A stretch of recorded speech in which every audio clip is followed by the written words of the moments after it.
Johnny coming over.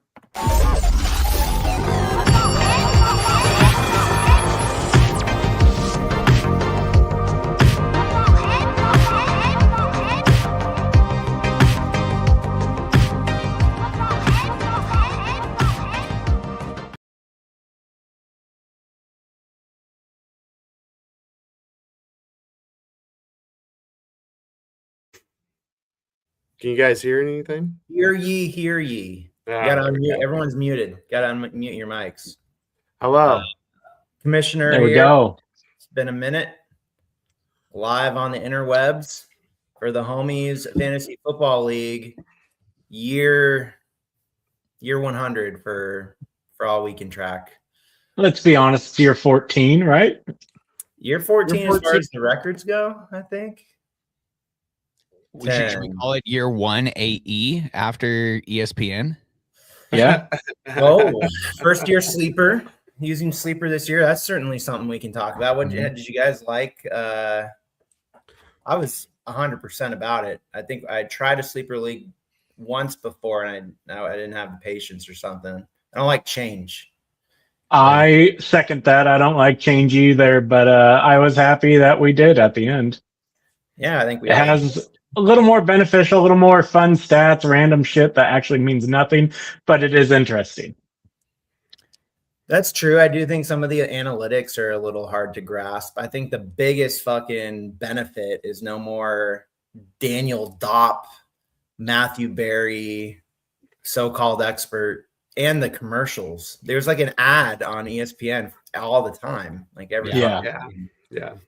And it was so stupid because it was like, it's just clickbait, right? Like it was impossible not to want to hear the video about your guy, even if you knew it was going to be 20 seconds of nonsense. But then you still have to watch like a 45-second commercial for like some skincare product or whatever. And you're like, fucking A, why do I keep doing this to myself? I will say the player analysis in Sleeper, this Rotoballer insight that they give you, 100% AI generated. And it's also not helpful at all. But like, it doesn't really tell you anything. It doesn't tell you anything other than just like a data analysis of what the player's been doing recently, which if you're paying attention to your roster and to the NFL, you already know these things. So it's still a fair trade-off. I love Sleeper. I've been using Sleeper in a dynasty league that I'm a part of since 2017. So it was nice to have everything consolidated onto one app now this year, for me at least. So Rotoballer, the update is just a user, or is just a AI generated like news synopsis.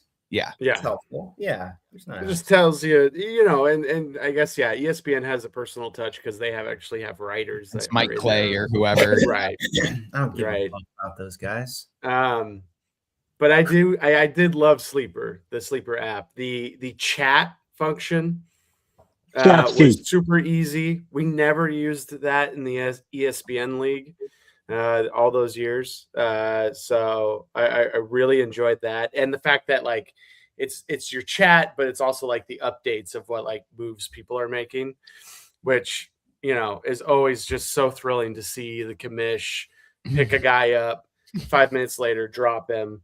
Mm-hmm. The next, you forgot. Wait for 2 days, pick them back up. You forgot an important component of that is spending $20 of fab in the process. That's right. Yeah, at first. Yeah, I've never claimed to be the wizard of the waiver wire. You'll never win that award. No. Maybe next year. Hey, what does matter is that 3/4 of us made the playoffs. You know what? Hold on.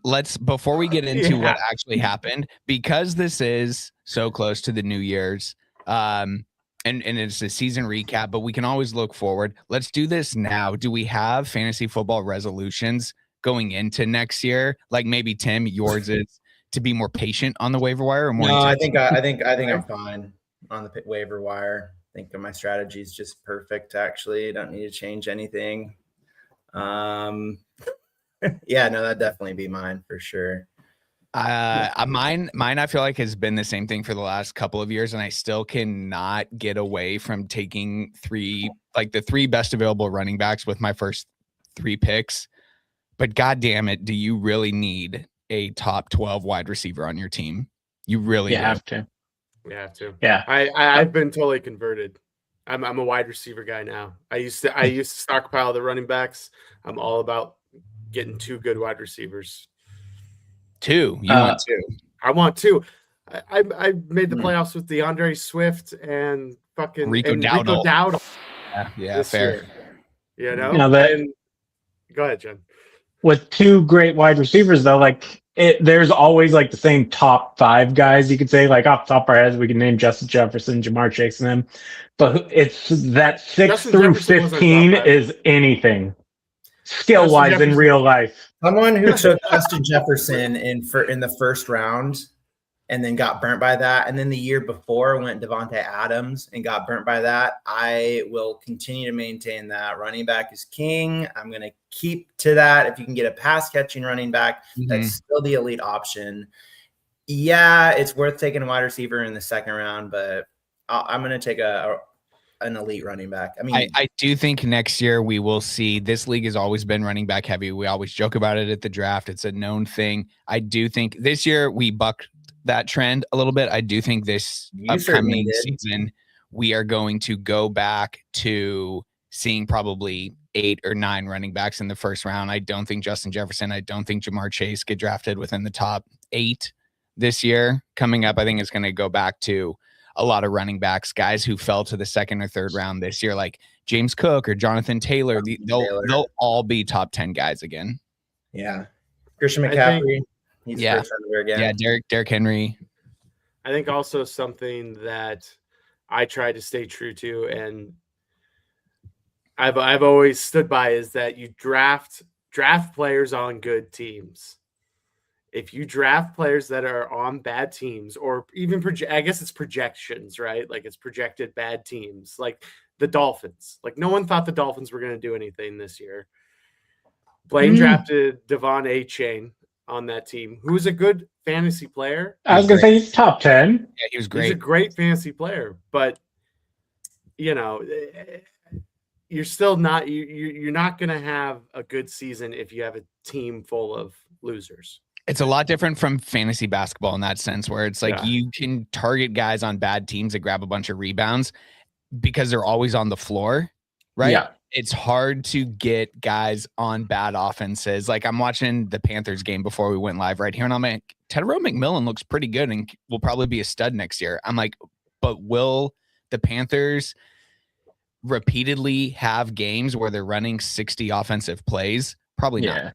Yeah, I think there's just nuance to what you said there, Max, because yes, generally you want to draft players on better offenses who score more points, but that's even more true around a running back, I think, for sure, because if you have a shitty offense or a shitty team, that takes the game script away from the running back 100% of the time. So you don't want, I think Cam Scatterbo was an interesting, because the Giants were pretty shitty. They were good until they were hurt, I guess. They were like kind of surprising people earlier in the year. I'm trying to think of Javonte Williams for the Cowboys is a great example of this, because he was still like a top 15, top 20 guy, but that team was consistently in shootouts and Dak had to throw the ball 35 times a game, where if Javonte could have been with positive game script and he's getting like 20 touches a game, he's a top 10 guy. Yeah, I'm thinking about Collins' team. He didn't have a running back at all, and the running backs he did have were on shitty teams like Arizona or like whoever could replace Scatterbo on the Giants. But the exception, I think, is a quarterback on a shitty team, right? And even if you had it's unfortunate Garrett Wilson got hurt because he was getting a lot of garbage time fucking points in the fourth quarter as well. So especially true for running backs, but maybe not so much for definitely QB and maybe the stud wide receiver. But yeah. You guys want to get into Chun not making the playoffs for 8 years in a row? Or I have one more question. I have one more question before we get to Chun's terrible career. Do you guys feel like the season is too long? Like, is that starting to ruin fantasy with all the injuries and the length of the regular season? Does this go on too long? Well, you talking about fantasy too long or real life? Well, because the season is elongated, right? Yeah. Like here's the interesting thing will be is Chun, and as our insider, I expect you to know this answer. Is the NFL going to move to a 2 bye week season within the next 2 years? You think? Yes, probably in the next 2 to 3 years. It depends if they go to 18 games, or they'll do a 2 bye week season and make everybody play an international game. So that'll change fantasy so much when all of a sudden you have players with 2 bye weeks. Yeah. I mean, yeah, I guess. I think the NFL wants to fucking have a game played on every night of the week, right? Or they will do a 2 bye week season where in the middle of the season there will be no football. It's going to be a money decision, and I think who's your source, Chun? Where are you getting this? Joe Burrow actually had Joe Burrow had an interview where he was talking about 18 games being inevitable and kind of his thoughts and ideas on how it should work. And then other just kind of insiders talking about international games are becoming more and more prevalent. I think this year we had 8 or 9 games to where now they're going to say every week there's going to be an international game and everybody's going to play at least one. Yeah, I mean, I do think more international, but I don't think the 2 week thing, I think that's a player's dream wish. And the NFL is going to try to get around that with international games, with Thursday night football or Friday or Saturday football, where you can kind of sneak a bye week for teams without, not playing football for a week. That's never going to happen. But the players don't want to play Thursday. The players don't have any fucking power, bud. Players are going to fucking play. Something like a true commish. Yeah, exactly. What happens to fantasy if there's a strike? What do you mean? College football, baby. Commish, what's the plan? We're going to get their money back? Look, I don't know what the fuck y'all are doing. I'm going to be bowling. I'm going to play pickleball. I'm going to be golfing. I'm going to be filling my time playing PUBG and all these other hobbies and shit. I'm not responsible if there's a strike. Okay.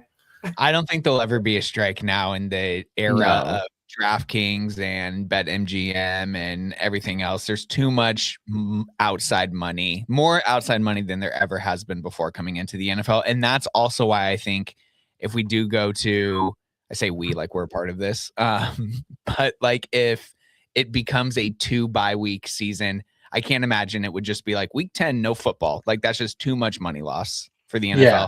But I do think that it is probably inevitable to where it's an 18 game season. And then between week 14 and week 16, you're going to have teams that have 2 bye weeks. Yeah. Can we acknowledge Bobby's comment before we just love seeing Bobby in the chat? You can't take that off before we even acknowledge it. Bobby, love that you're always tuning in. What a loyal league member. Yeah. And homie. Absolutely. And friend. What a day to be alive. Happy New Year, fellas. Sleeper app all the way. And then a confession. He says, I fat fingered and dropped Kittle on accident. Yeah, we figured you did that. So. Wow. Wasn't that a 3rd round pick or something? Yeah, I mean, Kittle is obviously an elite tight end. Bobby, looking at him, he hasn't made the playoffs in the last 2 years. He finished 2nd in 2023, has gone 6-8 and 5-9 since then. He really needs to get his shit together. However, he did have a baby 2 years ago, so maybe that's the correlation. Well, that doesn't speak to Chun's pattern. Let's jump into that. Yeah, let's dive right into Chun. I think this season was my best team in years. I mean, Tim certainly defended you until I agreed, Chun. Yeah, I absolutely agreed. I loved your draft. That was the best draft you had in a decade. You won. The wheels fell off. What do you think happened this year for you? You were in playoff position around mid-season, and then what occurred? The wide receivers did not go well. AJ Brown kind of was the downfall of my season. Bijan was nothing but consistent. Omarion Hampton getting injured. I drafted I don't even remember my other tight end, but I had Kelsey and Laporta. And so I was always running Laporta, and like I was kind of giving myself shit for drafting both of them. But Kelsey fell to me, and I think it was like the 10th or 11th round. I was like, I got to take that chance. And thank God I did, because I had Laporta went down. But yeah, Laporta, AJ Brown not scoring. Jalen Waddle was either hot or cold. There was no like 9-point game. It was always either 15 or 4. Yeah.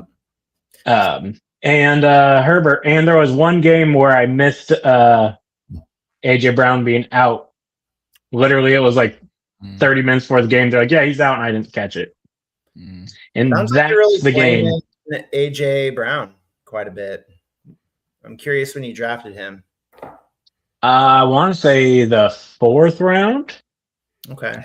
He was no way it would have been any later than that, just based off his ADP. Yeah. No, but no, I mean, with the first overall pick, Bijan, I think that was a solid pick right there. I mean, there's no going past that. When we were talking about resolutions, my resolution was to continue my draft success. Let the draft fall to me. Know who I want to take, but let it come to me. Now, that can be detrimental if you look at Colin's team, who did not go very far at all. He's lost 10 or 11 weeks in a row and hadn't won a game since September. Jesus. I mean, yeah, Colin didn't have a great draft, but then he let the draft fall to him, but he ended up taking, because remember, he has like the 4th pick, and he was like, I hope Jamar Chase doesn't fall to me. And then he did. And then he's like, I got to take him. And then he took another great wide receiver and another great wide receiver. Higgins also, he had just like, yeah. He's like, I'm not clear how we feel about the wide receiver strategy. You think we're going to revert back to it next year? Because Colin got burnt on wide receiver strategy. I did. Chun did. Yeah, I'm saying we won't. That was the flash in the pan thing. Yeah. I think this league goes back to like 8 or 9 running backs in the first round. Yeah. Look at the leagues running the ball now. I think every team has a 1,000-yard rusher. I have a question for you, Morgan. I'm looking at the end of year waiver wire numbers here. Lewis, who historically never spends any fab, was still at 93 when the season ended. And then Bobby as well, who never spends any fab, was at 97. You're the next highest. And so when you take Bobby and Lewis out of it, because we never expect them to spend any money, you had $59 left. So 3rd most, but really I'm going to call it 1st most. Because you were still active, but you just didn't really spend a lot. What was that?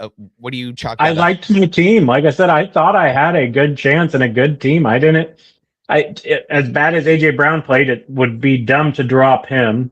Of course. Jordan Addison was hot and cold. Same with Jalen Waddle. Like, I didn't want to lose those guys. I did have a decent team. Now my running backs, like Isaiah Pacheco, I picked up and ran him out a few weeks. And there probably was some better options after the games were played. But looking at the names on the waiver wire, I would take Pacheco over those guys there. Like, I thought I had a good team. I didn't need to make moves.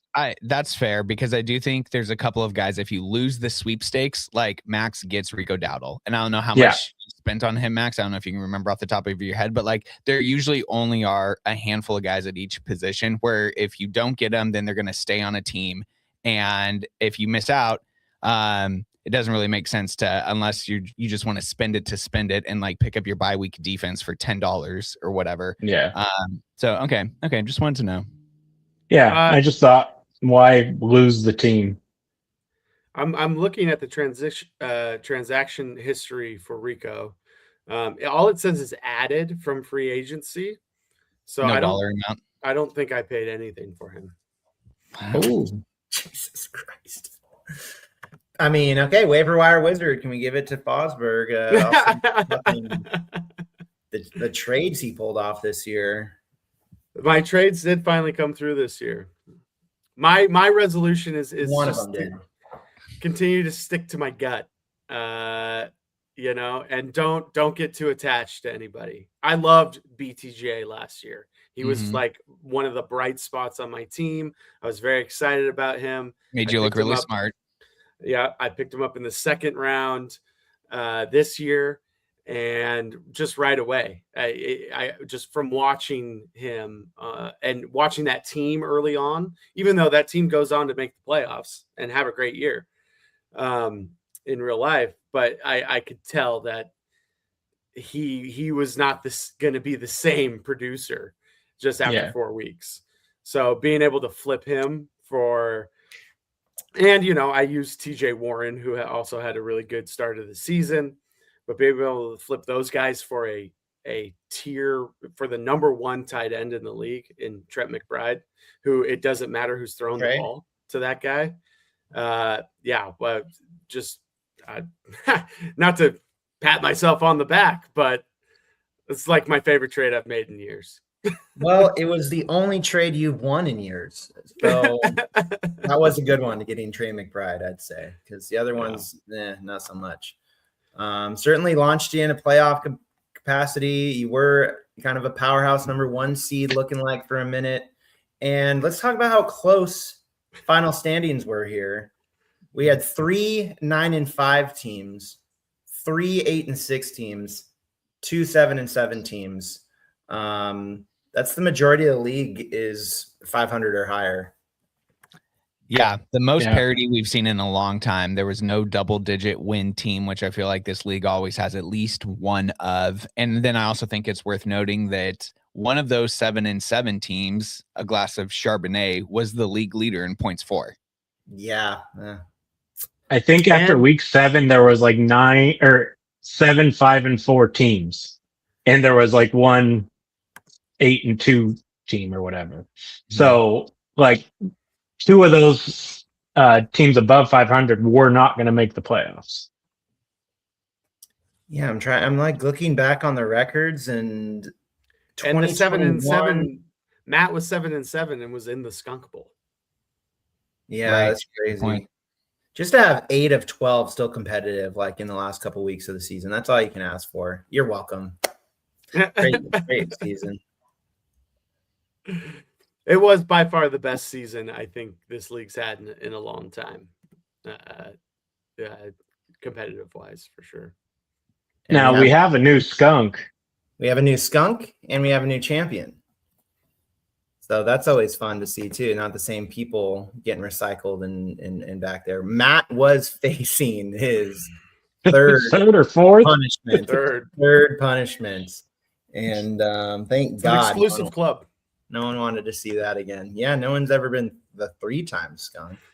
We've had a back-to-back skunk, which is also kind of insane.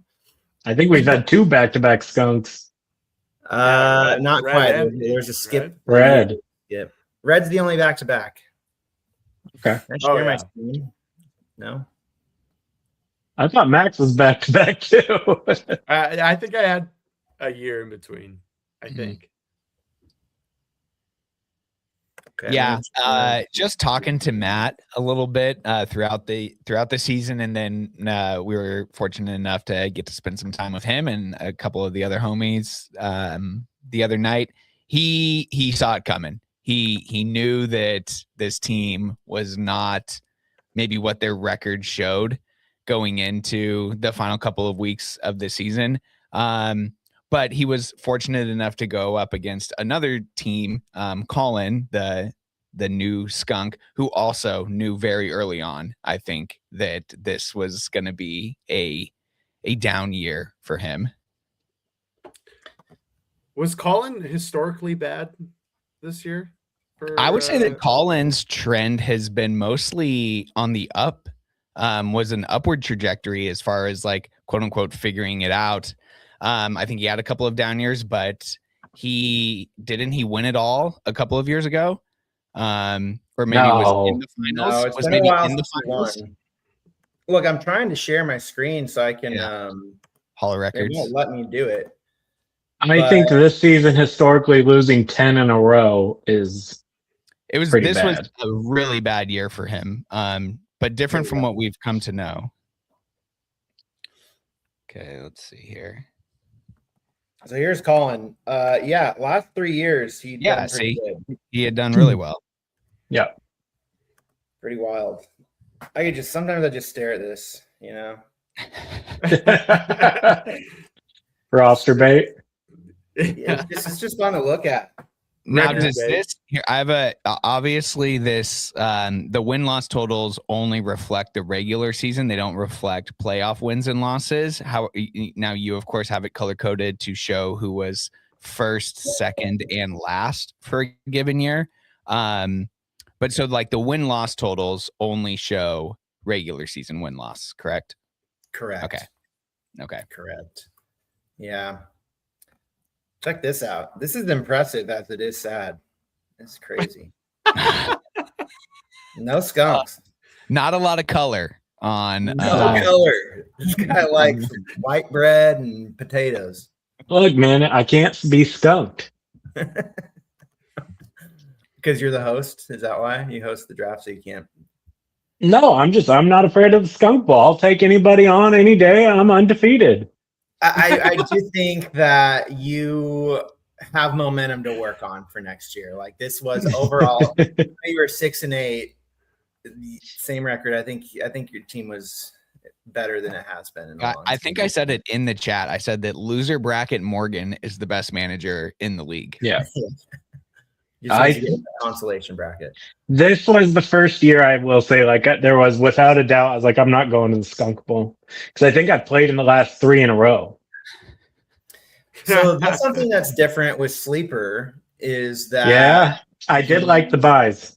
Yeah, you got bye week instead, which makes I think a lot more sense than however makes it easier to see and understand. Yeah, so that was nice. Is there going to be new punishments for the doctor? You know, he is a fan of spicy food, so we really have to we got to go hard with the spice stuff. Well, I do think that what worked well to begin this year at the draft with the punishment is not having it just be one wing, having it be 3 or 5 wings that build up the spice intake. Okay. There was a hot sauce he had in Laguna Beach, Mad Dog 357, fucked him up. So that sounds familiar. Know. Maybe at one point that was on the show. Yeah, it used to be the hot ones. Were you with him while the games were being played out for the skunk? Oh yeah. What was he like? Oh, you know, he was hopeful at first when 49ers in Chicago. I think at that point he was like, oh, okay, like not so bad. And then Juwan Jennings scored a touchdown. And then he was like, oh, that was it. Don't really like that. And then we're a little confused on our math. I think he was down like by 25 points and he had 3 players left. But we, for some reason, thought it was 15 points, probably because we were playing a lot of cribbage.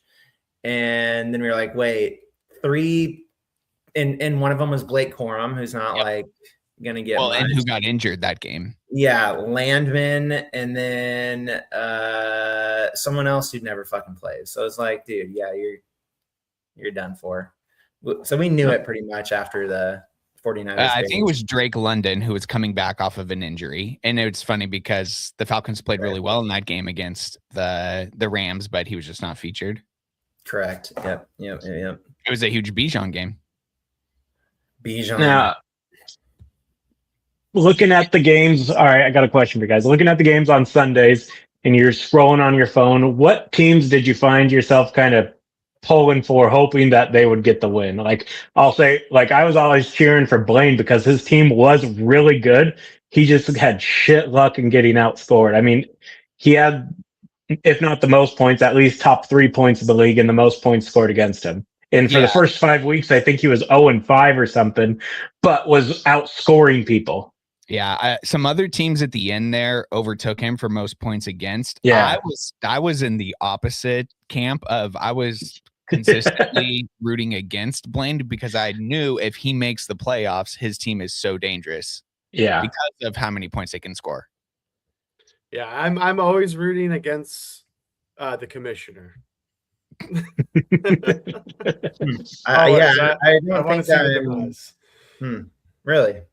I think I was definitely rooting against Blaine because I wanted to make the playoffs. I always root against Scrappa because I'm trying to overtake that #1 win total and championship. I'm trying to get there.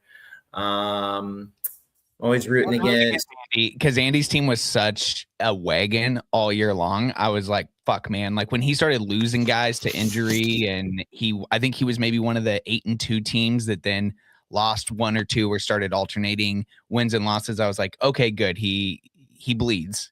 But then he got into the playoffs and went back to just the like 130, 140 consistent scores. So it was a well-deserved win by him. I like that we're 30 minutes into this pod and we haven't really acknowledged that he's the new champ, and maybe this is what we need to say about it. I was just going to say, I always root against Andy because he's obnoxious, but I am glad that he won. I'm glad that he's our new champion.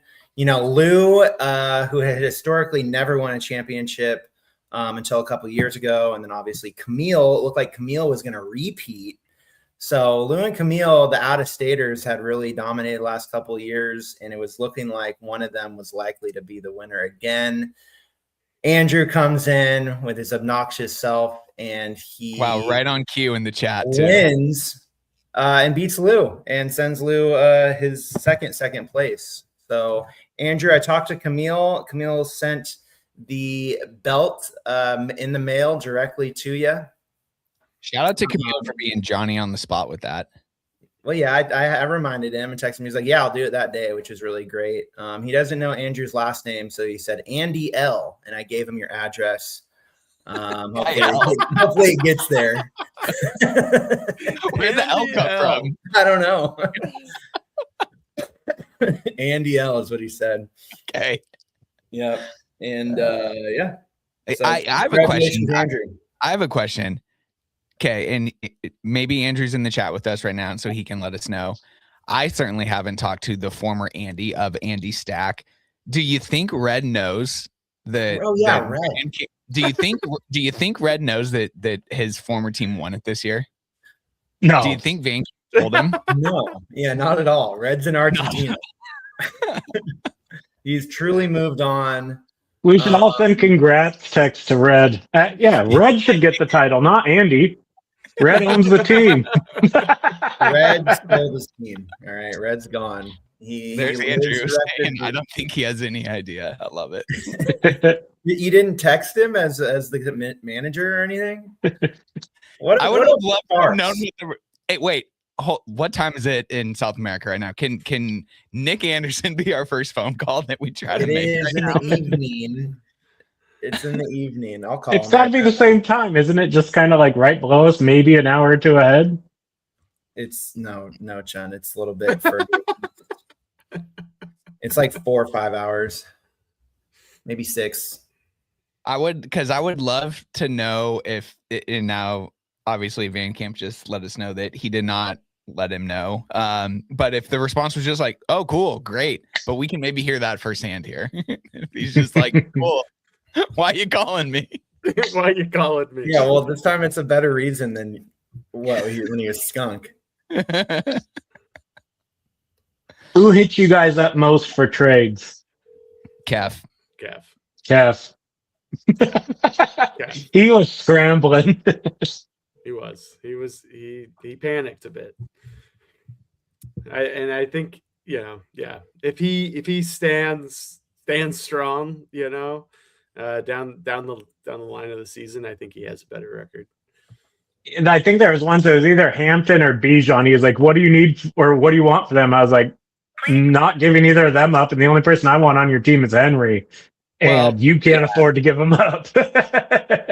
See, when Henry was fumbling a lot at the beginning of the year and Lamar was out, so the Ravens offense just was not looking good, I offered him Chase Brown. And now I think Chase Brown went on like a historic run. Yeah, as far as players who were like with their ADP and then who fell, I think at one point he'd fell to like RB 35 and then he finished the year as like RB 12 or something like that. So I know Henry had a similar path throughout the season where his second half was much better. And he had one of these performances, in week 17, along with Chase Brown, Bijan Robinson. It was so crazy. I'm watching these games thinking, there are so many guys right now who are single-handedly winning their fantasy managers championships right now, which is always cool to see in week 17. Yeah. Well, back to Andrew real quick with the winning roster. Josh Allen, I think he took in the 3rd round. Puka Nacua. Yeah, now here is a number 1 scoring wide receiver, who probably drafted late, not in the 1st round. I'm thinking maybe 2nd round, 3rd round, or no. I think he got him near the turn. No, he did I think he got him with either the 1-2 turn, or like he a was 2 a 1-2, wasn't he? Okay, so never mind. Mm-hmm. I know he had But Puka will be one of those guys who next year we're talking about it'll be a return to a lot of running backs in the 1st round. Puka will stay in the 1st round, or it's like Puka was Andrew's 1st round pick. He was. Okay. Yeah. So it was 10th overall. At 10th overall. Okay. Yeah. I don't know. I don't think Puka has a year like he has this year again. I don't think JSN necessarily does either. JSN was a later draft pick. Yeah, it'll be interesting to see. Puka, Josh Allen. Who else did Andrew have that was a key to victory? Well, let's look at the Usually squad. you have to have a big 3. I know I beat him. Once beat him too. It was a J.K. Dobbins. Once J.K. Dobbins went down in Denver, then R.J. Harvey really became a stud. And then Bucky Irving, it's interesting because I think it's worth noting that this was maybe the most injury-free that like the 1st and 2nd rounds were in a long time for fantasy football. Like you didn't have like a season-ending injury, a torn Achilles, or an ACL for like McCaffrey or some of these other guys who have gotten hurt in the past. Yeah. Bucky Irving was really the only like 1st or 2nd like top 15 guy at either one of his positions, I would say, that missed a significant amount of time. So for Andrew to still overcome that, pretty impressive because the rest of his squad was just kind of piecemealed together. You know what? We're discounting Travis Etienne. Number 9. What about Travis Hunter? 7th round pick. Yeah, Florida man. Travis Etienne was huge. What pick did you take Travis Hunter with? Was it the 4th or 5th? Travis Hunter? Me? Yeah. Well, we haven't gotten to my team yet, but ETN was taken in the 7th round. Yeah. By Andrew. Yeah. And JSN was taken in the 4th round by Blaine. Yeah. Okay. But yeah, like, Andrew had all 3 Buccaneers running backs. Yeah. Honestly, looking at Andrew's team, Andrew did it with a really scrappy team this year. Yeah. Josh Allen, Puka Nacua. Well, you're always gonna have 1 or 2 studs, but then like when you're looking at his Josh Allen's the number 1 scoring player overall, isn't he? Yeah, but that's what I'm saying. You're always gonna have guys like that. But here we are praising like Travis Etienne as a 7th round pick for being one of his studs. RJ Harvey, who was a later round pick for being a stud, figuring out the Bucky Irving injury and hoarding all these Tampa Bay running backs, and just kind of making it happen. And then hitting on a guy like Puka, who had Jamar Chase, Justin Jefferson, different wide receivers, CeeDee Lamb drafted ahead of him. So it was impressive, really, for Andrew this year. It was solid, well deserved. He might be the wizard. He might be the waiver wire wizard. Sean Tucker, he got for free. After Timm didn't have shit, dude. No one got those 30 points. Okay, I didn't get them. He didn't get them. Nobody got them. Also, shout out to Andrew for really utilizing one of Sleeper's more fun features, which is nicknaming your players. He gave every player a nickname. Just good vibes. That was good. Bussy, second Bussy for Bussy. Bussy. I'm pretty sure Bussy. It's Bussy. I don't know it's what Bussy. the pronunciation is. It's That's Bussy. how he says it. Okay. But he's pronouncing it wrong. Did you guys also name your Pokemon? Oh, change their names? No, I didn't. Not often. I think probably at some point. Not a fan of that. Fantasy football players, I'm not trying to name them like Pokemon. Okay, I think it's disrespectful. I did change Bo Nix to SEAL Team Nix. It's just, an inside joke for a few of us. Yeah. Sure. John, you naming your boys? You naming your team? No, 0. I was just, like I said, we had a good locker room. Don't fuck it up.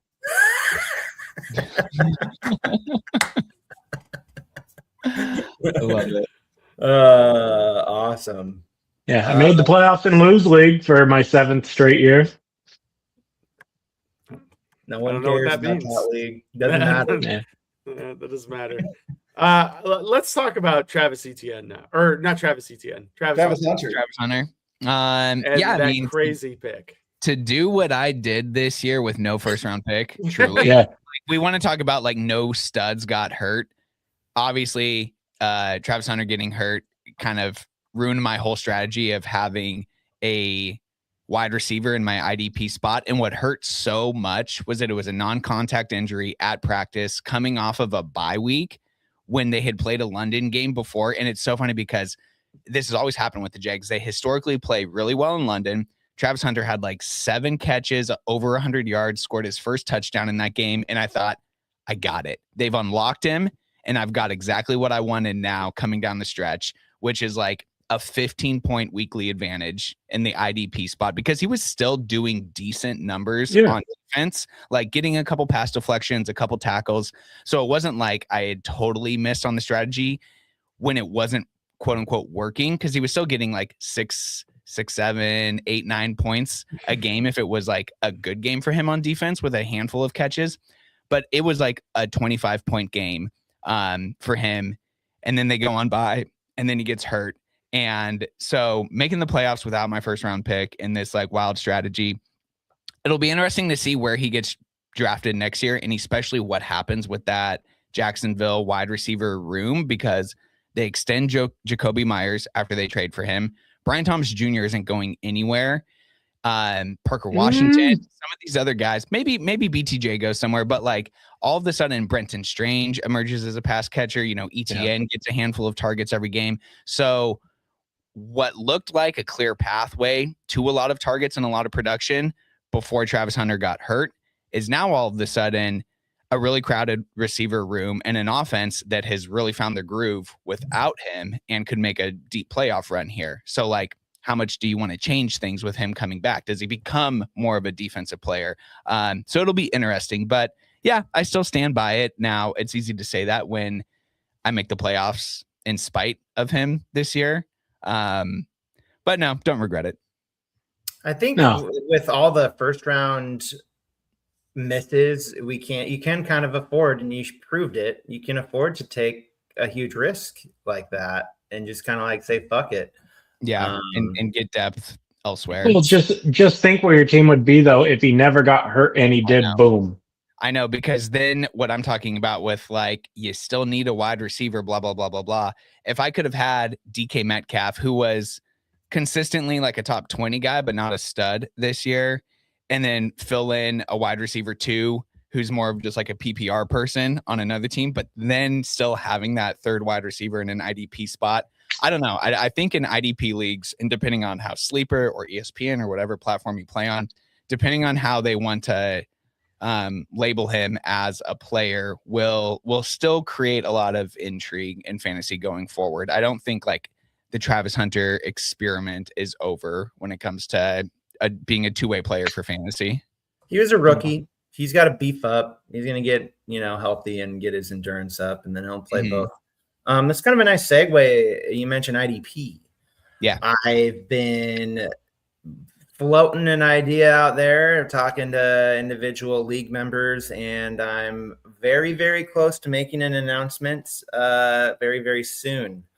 But we are looking at potentially removing the defense special teams and adding a designated D-line spot and a designated defensive back spot. Very, very close. What about a linebacker spot? There will still be the flex IDP spot where you can put any position in, and then just designated D-line, designated defensive back. Might tweak the scoring a little bit too to make sure that all 3 levels are represented evenly, but getting a lot of support, a lot of positive things around the league for this switch. Are the D linemen going to get points for hurrying the quarterback? QB hits. QB hits. QB hits worth 0.5. Yeah. Oh, okay. Well, and then I think if you do something like that, and then for the defensive back spot, if you up like PBU, if you up a pass breakup from like 1.5, which is what it's at right now, to maybe 3 points or 2 or 3, yeah. Then I think we're starting to cook with some gas here. I like it. Yeah. Can you make like a holding call or pass interference negative? No, I'm not God, Chun. I know. I just can't do that. But yeah, expect possibly a vote or an announcement, an executive order, maybe coming later this year. But we would keep now, just to be clear, while we're talking about specialty positions, you would keep kicker. I would keep kicker, and I did have a request that someone asked that we actually in Lose League has done this, right? They removed defensive special teams and the kicker in place of just general flex spots. There's a super flex spot now too. I wouldn't go super flex in this league, and I wouldn't remove the kicker. I think removing the kicker from fantasy football, it's kind of like I'm more of a traditionalist in that sense. I do my IDP stuff, but the kicker is like integral position for fantasy football. That I feel like that there's a history or something like. I would say a game a season is won by a kicker. I had 3 or 4 this year. I think Brandon Aubrey, scoring wise, finished the year as like RB 18 and wide receiver 20 or something like that with the amount of points he scored. And he was kicker 1 on the year, but there were other guys like I know Kaimi Fairbairn for the Texans was really solid. Jason Myers was huge. Cam Little for the Jaguars, really good. Yeah. And with these new K balls, the kicking balls that they have, and for how many 60-yard kicks we saw this year, I think the kicking position in fantasy should remain because it is strategic enough to separate managers who are going to prioritize getting a good kicker in the draft. And that's what it all comes down to, is like draft strategy and managerial skills. Yeah. I mean, we're going to see a 70-yard kick probably next year. Yeah. You got to draft a kicker on a good team, someone with a good leg. There have been stronger legs, and I feel like there's it's almost like a new generation of kickers in the NFL. There's a lot of younger kickers coming up. Reichard from Minnesota. He was perfect on the year until he hit the cable. That happened to him twice this year as he hit the fucking television cable, like for the Sky camera. Cam cable. Yeah. Yeah. So I'm keeping kicker. But defense and special teams is I mean, unless you're getting, I feel like there's only 3 real elite positions there, and the rest is all matchup based, and it clogs up the waiver wire. People are hoarding 2 or 3 fucking defenses on their bench just to play matchups. It's like, what are we doing? I'd love to continue to spotlight individual defensive players. And that's what I'm all about. Player representation, pay the players, player rights. Want to give credit where credit's due to those defensive players who put their body on the line. And okay, will you commit? I know you won't. Will you commit to this though on air here? If it doesn't work out, going back to just defensive and special teams positions, like say we give it 1 or 2 years and people are like, this isn't working, would you go back? I never go back. See, I knew the answer. Yeah. So if we make the switch, we switch. Yeah. Yeah. Why can't we do a trial season? Just once the ball rolls downhill, you can't stop it. I don't know. It's too hard. Once I really love the defensive special teams position as one, because I think it is more fun to play the matchups, and like it gives you instead of like honing in, like, I don't know, my IDP didn't change all year, right? Like I got one guy, I played him all year. I like going and doing the research and trying to do the matchups and try to guess like, oh, the Giants are playing the Raiders this week.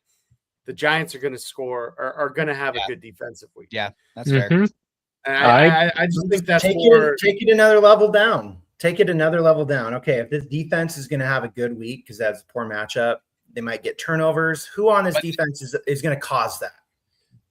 Yeah, but I see what Max is saying though, because then that becomes more luck than skill. And I think there's a level of skill going into, and whether you want to call it skill or just doing your research or paying attention, but that's what we want. Like you as a commissioner, us as a league, we just want guys who are paying attention. So if you do have the foresight to go look on the waiver wire and say, wow, the Chiefs now have their third string quarterback in. I'm going to pick up say you were playing week 18 this week.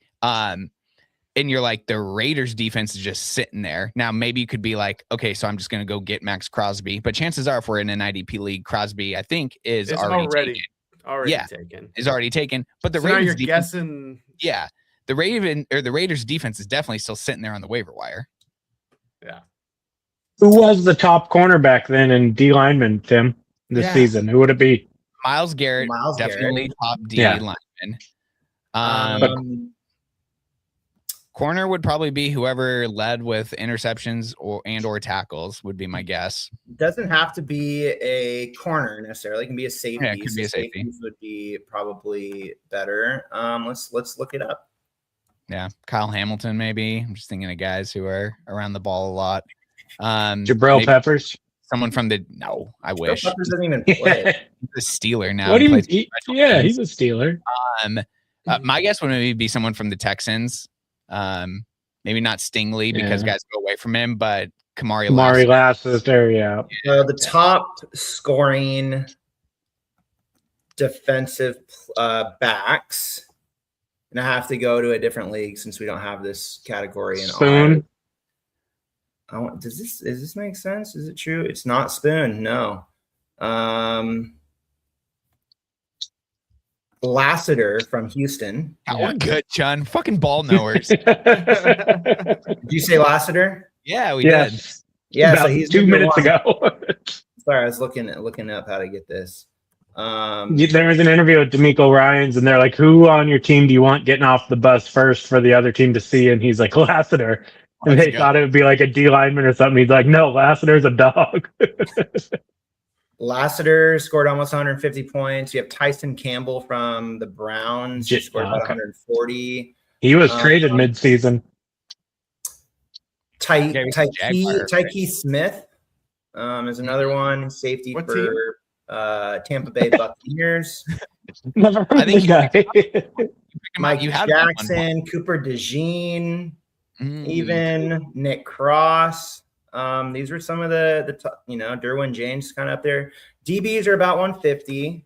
Linebackers are good ones are over 150 up to like almost 200 points a season. And then D lines are actually, there's quite a drop off after the first like 2 or 3 defensive linemen, but they're about linebacker as well. It varies. Myles Garrett had a historic season, so he was close to 200 points scored.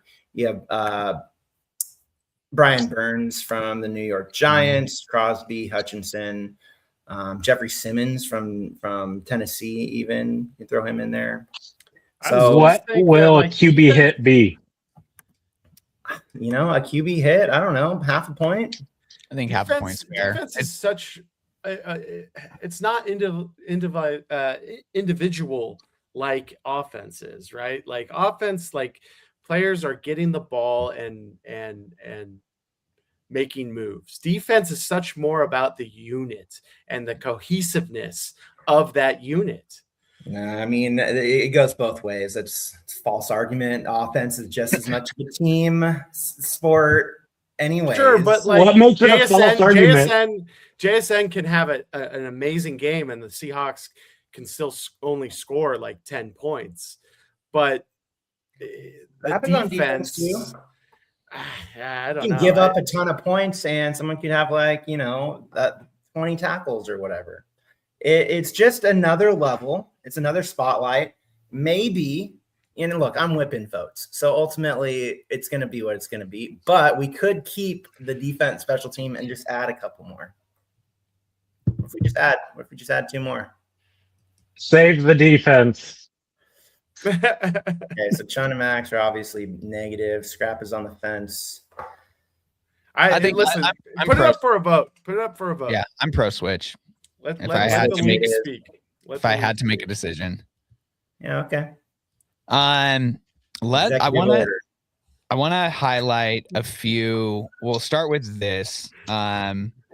But I want to highlight a few things, like a few individual performances throughout the year. Max, since we're on here, we're the brave souls that will answer the call when the commission puts it out. Let's talk about our first round playoff matchup. Just one of the best head-to-head matchups we've ever had in the playoffs. A combined score over 325 points, 158 to 188. Just a thrilling game to pay attention to.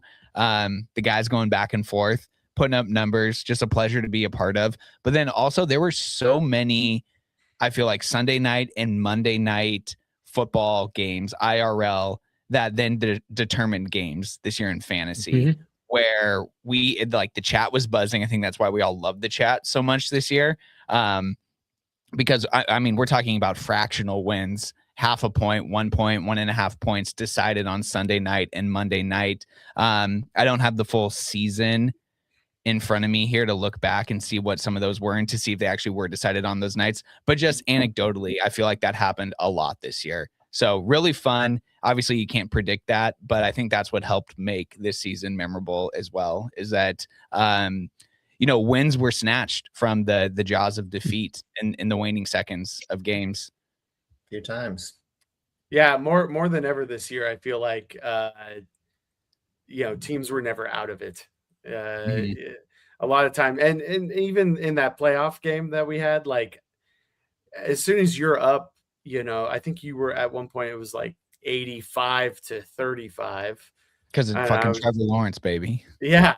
Trevor Lawrence played in the morning there and was insane. And then for me to come back and get 60 points from McBride and Amon-Ra. Yeah, it was just insane. Doodle. I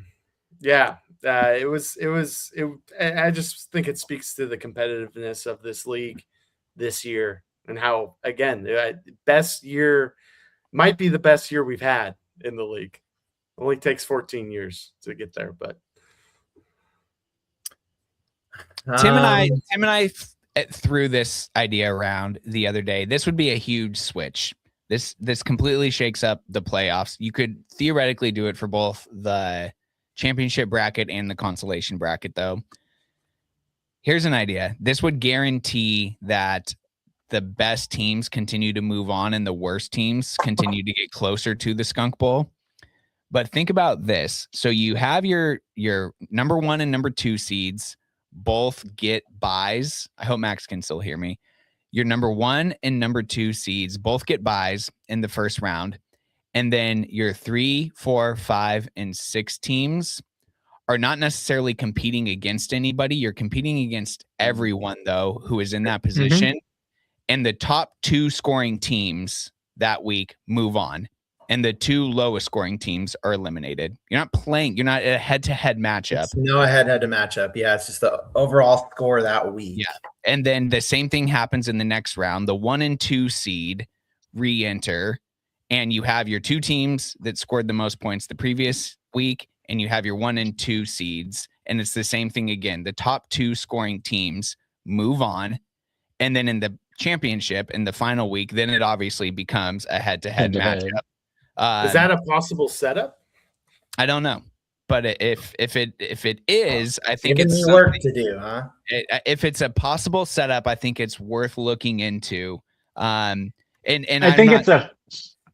Sorry, I didn't mean to cut you off. I think it's a fair way to look at it, and it's definitely like the most thing. But like that's fantasy football; it's luck. And that's what I do appreciate out of it as well, is it takes a luck component out of it. I think it just hurt this year knowing, like, I was not at all like upset because I still scored 158 points, and it was just like, shout out to fucking Max for scoring 188. Yeah. But when I looked at the other side of the playoff bracket that week, and it's Timm versus Lewis, and Lewis moves on after scoring 109, it was just like, shoot.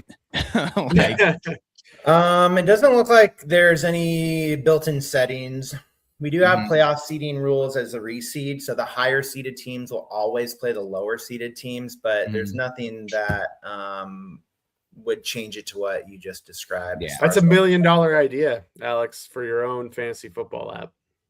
See, for my thing for that, I would say if we're going to do it like that, let's include the whole league.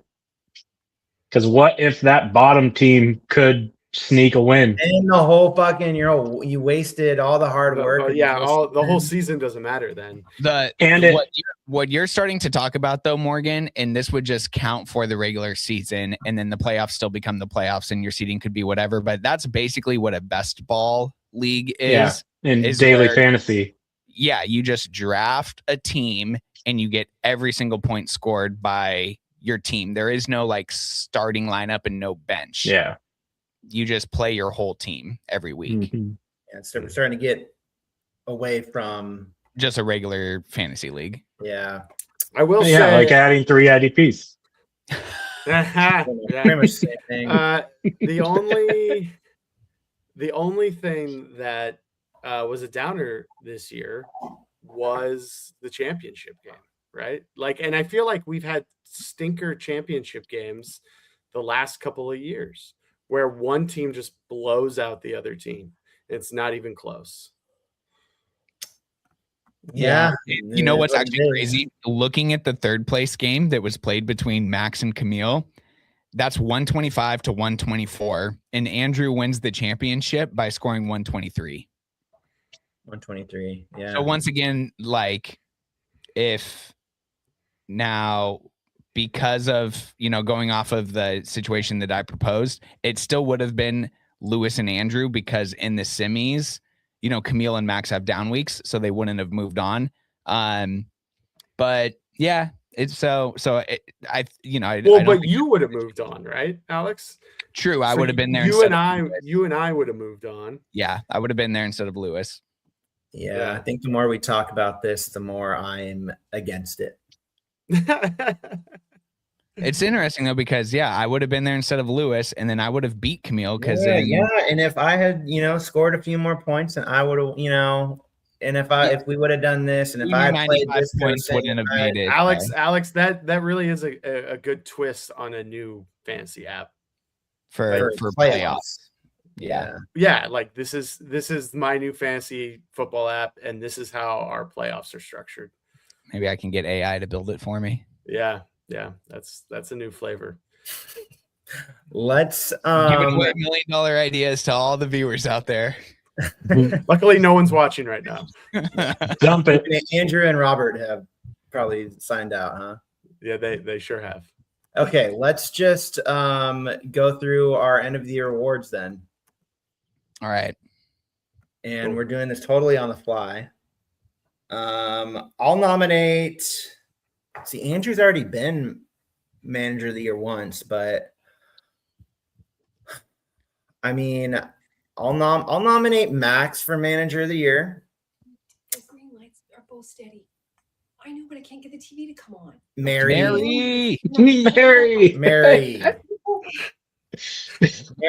live on YouTube. The meatloaf. You're live on YouTube. Okay. Jesus Christ. I was just nominating your son.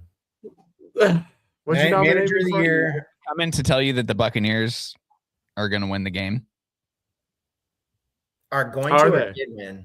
It looks like it. I think there's maybe 2 or 3 minutes left, and they have a 2-score lead. Okay.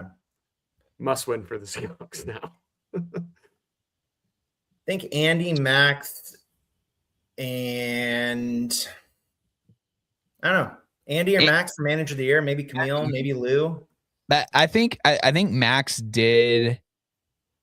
What about Alex? He didn't have a first round pick. I think I have kind of a runaway case for comeback team of the year. So I'm happy just after the skunk from last year. Yeah, being skunk and then losing the first round draft pick, which I don't think anyone else lost their first round draft pick this year. No.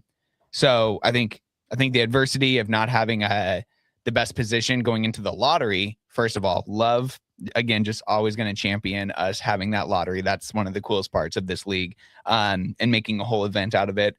But having the highest odds to get the number 1 pick, getting the number 4, number 5 pick, whatever I was, and then being able to still parlay that into a decent draft position and not have that 1 or 2 overall pick and then being stuck, like having that turn way later in the draft. I think makes a good case for comeback team of the year because we still, make the playoffs. We have an above 500 record. The points for are definitely there. I'm above 1600, which was kind of the threshold. I think to like really mark a good team this year. So, yeah. And then, I mean, Camille was one I was thinking for comeback just because he was like 1-4, 1-5, and then came back with the season. But he was the defending champ. But that's good manager of the year nomination type thing too. I'm willing to give Alex a nomination or maybe the comeback player of the year. I don't know who else could, but I feel like injury bugged is always tough to do. It's tough to do with that's tough to do on the fly. It's tough to do on the spot. Injury bug, Hampton, Laporta. Yeah, John gets it again. Okay, let's just do manager of the year then. Alex, your comeback player. You made your case. I don't know who else besides Camille. My vote, Max is kind of comeback player of the year too. After 3-11 last year. Yeah. I mean, 3-11 the year before that. He made 2-12 the year before that. Fair enough, and he did make it one round further than I did in the playoffs. See, I'd nominate Max for manager of the year because he had a good team and he made moves that did work. Yeah, trades that spent his whole waiver wire budget. Yeah, Dowdle getting McBride, all culmination. All right, Max. I christen the manager of the year 2025. First ever award. Thanks. I'd like to thank my mom. Meatloaf. How do you feel? It's great. But the work's not done. Can't wait for the draft. I really cannot wait. But you had I also Are you gonna be up here this year? Not to interrupt your speech, but like, did you have fun? My question to you is like, it seemed like you had a lot of fun this fantasy season, which like a manager of the year candidate and eventual winner should be like, yeah, this was a really fun year. Yeah. Kind of another reason for comeback player of the year. This guy had sold half his team away. We can't celebrate. We can He celebrate. wasn't having fun. Yeah. Yes, it was a lot of fun. I think a lot of fun came from not being up here in Washington, not being around it all the time and thinking about it all the time. Now you're starting to piss the commish off. What the fuck, man? I mean, listen, once you go out of state, it becomes so much more relaxing. Got it. Okay. Huh.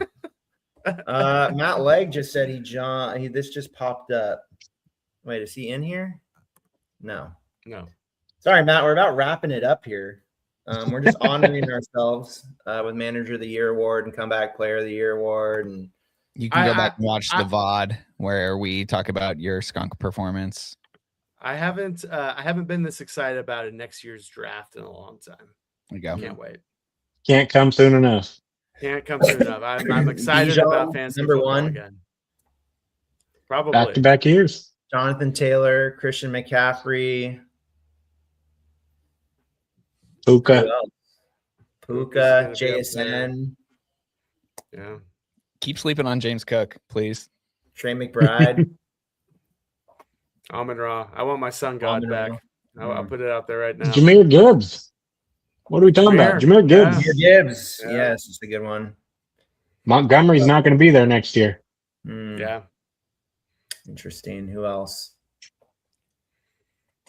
Hampton will be up there. Dude, I think Josh Allen's worth first round. Take him. I mean, set it and forget it. This year was also the first year I ever had to set it and forget it quarterback since Peyton Manning. Yeah. Did you have?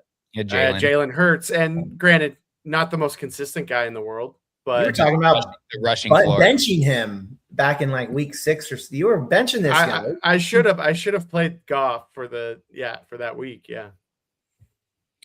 That was one of the most painful things going against you in that playoff game. Was one, Jalen was my quarterback that same week going against the Raiders in my dynasty league, but also that was coming off of his performance where he turned the ball over like 5 times, twice on the same play. I think in some leagues scored 0 points. So we knew he was going to bounce back, and it's not like he lit the world on fire, but he did come back and have like a 25-point game and was just another one of those guys for you that week that was like above their projection. And so kudos to you for sticking it out, because I mean, Morgan knows this as a AJ Brown owner. I think Bobby would attest to this as someone who had Saquon. Like, that offense was a bit of a mess this year. Totally.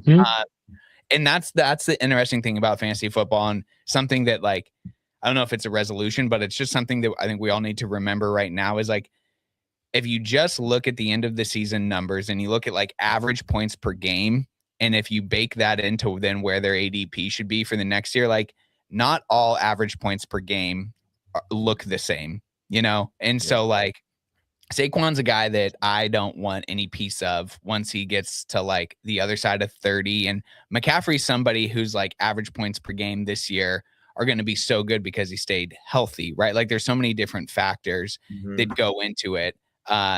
Whereas like AJ Brown really turned it around, and I'm sure he'll still be, you know, in mock drafts as like a top 15 guy next year. But Morgan, you know, this is that like he got there by having some 20-point games and some 4-point games. And so the average is going to look like, oh yeah, this is a guy who gets you 15 points a game. But it's like, that's too much of a headache when it's 20 and then it's 4 versus somebody who's just a solid 14 every week.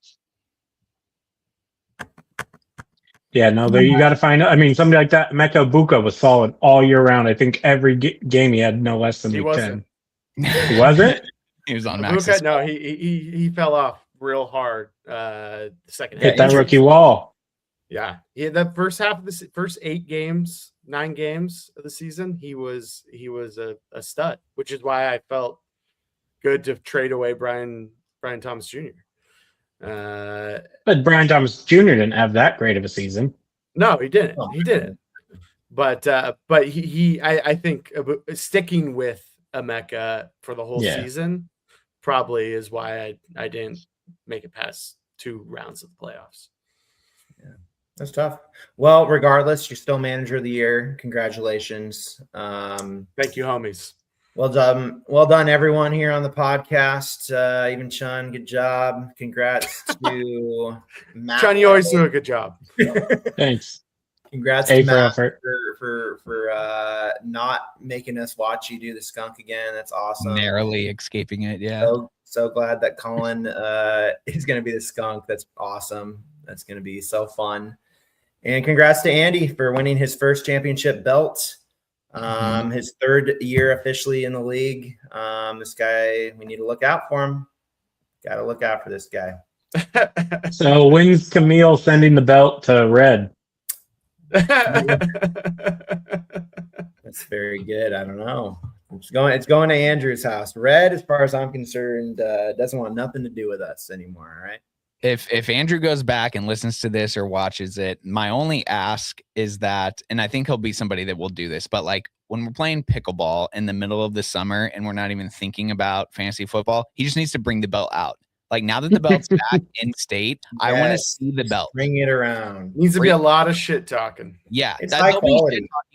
I know he'll shit talk, but like he needs to do it with the belt in hand. I want to see the belt a lot. Yeah, it needs to be, and he's the guy who will do that. He's a guy who will, yeah, because he wants us to like him and respect him, and the belt will do that. Yeah, the belt commands respect. That's why we got it. I think we got a Seahawks game we got to watch here pretty soon, fellas. Getting close. Go Hawks. I recommend checking out, I think it's Hawks Blogger on YouTube. This guy's been, they do like a Hawk Talk podcast. Been really great. Anyways, I'm going to go start cooking dinner here for you, Max. And welcome to come over, Chun. You're watching it with Ron, right? I'm going over to my mom's because she's got the new kitten. Okay. Oh, yeah. All right. Well, go Hawks. Mm-hmm. Yeah, go Hawks. Go homies. We'll see you guys at the lottery party.